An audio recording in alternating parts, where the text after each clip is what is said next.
महान विचरे हमारे ध्यान में। आज का दिन ना तो समय साल लिखे जाने का है, ना आचार्य कुंद के जन्मदिन का है, और न पूज्य गुरुदेव श्री का जन्मदिन का है। आज का दिन तो इस समय सार ग्रंथादि राज पूज्य गुरुदेव श्री के हाथ में लगा था, इसका दिन है। इसे आज 100 वर्ष हो गए हैं और वो उत्सव हम सारे देश में मना रहे हैं। विद्यानंद जी महाराज ये कहा करते थे, हमसे कई बार कहा कि डॉक्टर साहब कुछ ना कुछ करते रहना चाहिए। लोग जगे रहते हैं, प्रभावना होती रहती है, और वो तो बड़े बड़े श्रवण बेलगोला का उत्सव, भगवान महावीर का निर्माण वर्ष का उत्सव, ऐसे बड़े बड़े उत्सव विद्यानंद जी कराते रहते थे। हम भी अपने लेवल के, हमने भगवान महावीर का निर्वाण वर्ष भी बहुत जोरदार तरीके से मनाया था। 1000 यात्रियों के साथ धर्म चक्र लेकर सारे सिद्ध क्षेत्रों की वंदना के लिए गए थे। वैसे हमारे पुराने साथी हैं, नागेश जी भी हमारे साथ होंगे उस वक्त। बाबू भाई और हम 2 जने थे, और बाकी सब 1000 यात्री थे। और 4 साल तक हमने वो चलाया। 2 महीना 3 महीना तो 100 दिन चलाया था वो बड़े विज्ञान धर्म चक्र को। फिर उसको 20 दिन चलाया बाबू भाई के एरिए में, जिसमें मैं और बाबू भाई दोनों ही गए। फिर उसके बाद 20 दिन चलाया हमारे एरिए में, ललितपुर झांसी जिले के हर गांव में। फिर तीसरी बार उदयपुर के एरिए में चलाया। ऐसा 20-20 दिन करके 60 दिन फिर धर्मचक्र को और चलाया, और बीच बीच में चलाते रहे। और जब उसका रस खत्म हो गया लोगों को, तो फिर हमने कुंद कुंदाचार्य का 2000वां वर्ष मनाया, और कुंद कुंद ज्ञान चक्र नाम से, पहले धर्म चक्र, महावीर का धर्म चक्र और कुंद कुंद का ज्ञान चक्र, ये चलाया। तो ऐसा 2-3 साल तक लगातार उसे चलाया। फिर वो ज्ञान चक्र के समय का ये कुंद कुंद शतक, शुद्धात्म शतक, ये सब उसके उत्पादन थे। उन दिनों ये सब किताबें बनी थीं, इन पर प्रवचन हुए थे, इन पर ये सब बातें की थी। फिर वो भी मौका चला गया तो वह श्रावकाचार शाकाहार रस चलाया। इसकी हमने गाड़ियाँ भी अलग अलग खरीदी, अलग अलग बनवाई। वो सब यहीं से, इसी बाउंड्री के भीतर से सारे काम हुए हैं। बाबू भाई जी का पूरा मंगल आशीर्वाद हमेशा हर योजना में रहता था। पाटनी जी का पूरा मैनेजमेंट रहता था, और हम लोग भी सब लगे रहते थे। तो इस तरह से करीब लगातार 20-25 वर्ष तक हमने इस तरह से ये आंदोलन चलाए रखा। अब थोड़े ठंडे से पड़े थे तो ये गुरुदेव का ये आ गया, और हमें तो बहुत लोग साथ साथ जाते थे। बहुत अच्छा आंदोलन सारे देश में होता था। लेकिन ये क्या नाम है, नागेश जी आपके लिए हिम्मत पर चला रहे हैं। बहुत महान काम है नागेश जी। आज तो आपका सम्मान होना चाहिए था, जो आप पूरी हिम्मत से सारे देश में और इसको लेकर के घूम रहे हैं, सबको ये सब चीज़ें बता रहे हैं। कुंद समय सार पर, कुंद आचार्य देव के समय सार पर स्वामी जी ने तो अपना जीवन समर्पित कर ही दिया। शायद आप लोग ये नहीं जानते होंगे कि रोज़ाना वे एक टाइम समय सार पर ही प्रवचन करते थे, और दूसरे समय में कभी प्रवचन सार, कभी पंचास्त्री, कभी नियम सार, कभी द्रव्य संग्रह, कभी पुरुषार्थ सिद्धि उपाय, और ग्रंथ चलाते थे, वो दूसरे टाइम चलाते थे। लेकिन समय सार तो वही खत्म हुआ तो फिर समय सार, फिर खत्म हुआ तो फिर समय सार। इस तरह 19 बार, एक साल में 2-2.5 साल लगते थे, तो 45 साल उनकी गए ना, तो ऐसे वो 19 बार हुआ है। वो तो इस तरह से उसके ऊपर समर्पित थे ही। और उसके प्रवचन रत्नाकर बने। प्रवचन रत्नाकर पहले समय सार बने थे, फिर समय सार प्रवचन, फिर प्रवचन रत्नाकर बने, फिर भी गुजराती में बने, फिर गुजराती से बड़े दादा ने हिंदी अनुवाद किया। और शांति लाल जी से कहना, आप इतना और ध्यान रखना कि मैंने उनका संपादन किया। सिर्फ इसलिए बता रहा हूँ, मैंने बहुत बड़ा काम किया ये नहीं, माने मुझे भी उनका पूरा अक्षर अक्षर पढ़ने को मिला, ये बताने के लिए कहता हूँ मैं। क्या कि दादा ने अनुवाद किया, दादा ने ये शर्त रखी थी सोनगढ़ में कि यदि हुकुमचंद ये स्वीकार करे कि वो संपादन करेगा, वो सारी जिम्मेवारी उसकी है, मेरी नहीं है, तो मैं अनुवाद करूँगा। तो लोगों ने उनसे पूछा कि ऐसी बात आप क्यों कहते हैं?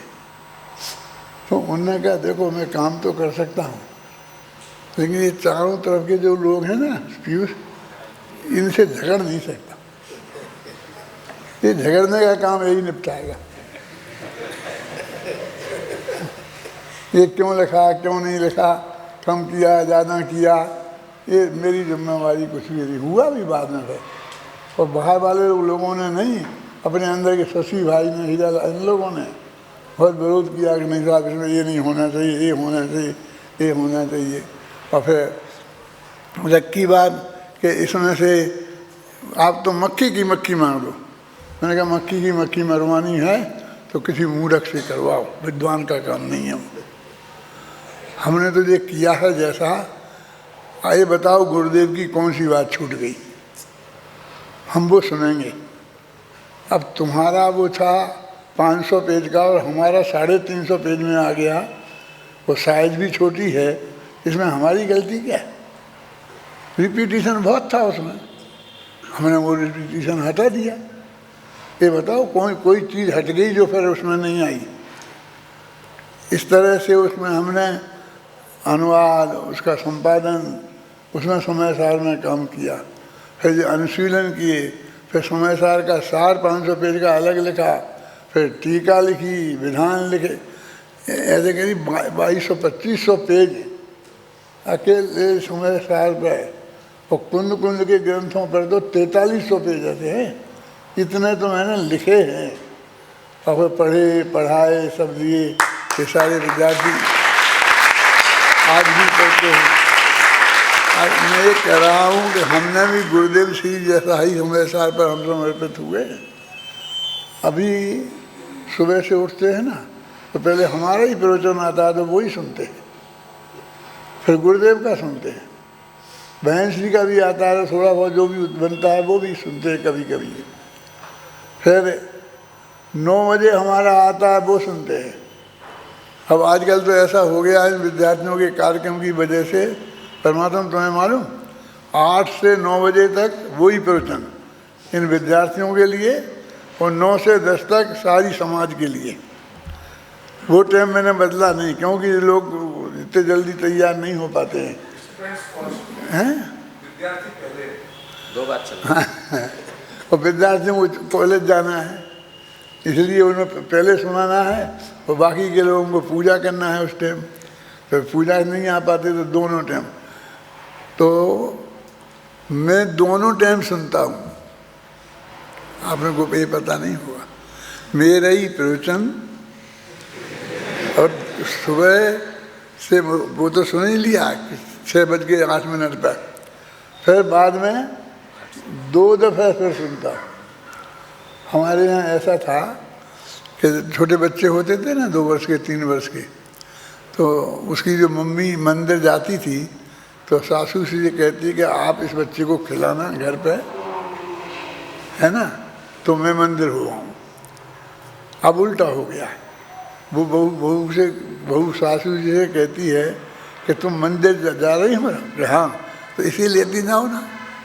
मुझे जब तक कुछ काम निपटा लूँगी, क्योंकि घर पे ये काम नहीं करने देता। फिर जब बाद में बहू जाती है तो सास के तू ले जा, मैं भी कुछ काम नहीं। तो सास एक दफ़े जाती है, बहू एक दफ़े जाती है, और लड़का 2 दफ़े जाता है। पर हमारे घर तो बहुत ज़्यादा हो गया।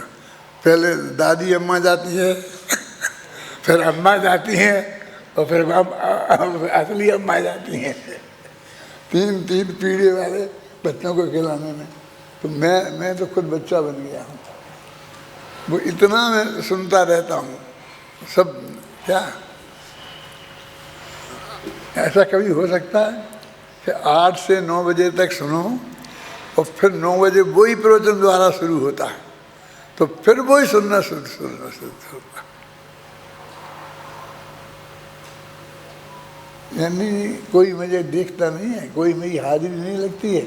हाजिरी लगवाने के लिए तो ऐसी कि मुझे कभी कभी कहना पड़ता है, तब तुम लोगों को मालूम पड़ता नहीं। तुम्हें कैसे क्या मालूम पड़े तुम्हें? लेकिन मैं अपनी रुचि से करता हूँ, दूसरों के लिए नहीं करता हूँ, है ना। तो हम तो समय साल पर ऐसे समर्पित लोग हैं, कोई भी आए कैसे भी आए उसकी बात करे, हैं।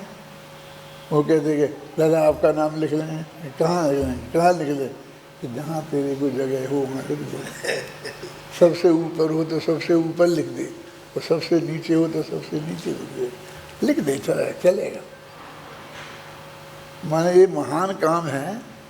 समय सार के तीर्थंकर तो अपने 24 हैं ही, और आचार्यों में कुंद कुंद, ग्रंथों में समय सार, अपने जो अध्यात्मिक विद्या के गुरुओं में कांजी स्वामी, ये ऐसे हैं। संस्थाओं में स्मारक, जिसके लिए हमें अपना सर्वस्व जीवन तन मन धन समर्पित है।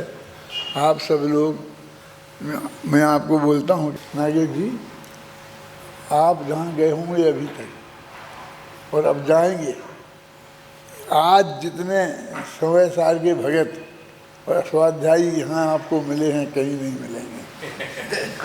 ये जो है अभी अपना चल रहा है, तो ये समय सार का चल रहा है, तो ये सब होगा। वो बहुत अच्छी तरह से आपको रथ लाए हैं, अच्छा किया है। और भी आप सब जगह घूमिए, सबको बताइए, और समय सार का याद कराइए इसी मंगल भावना के साथ।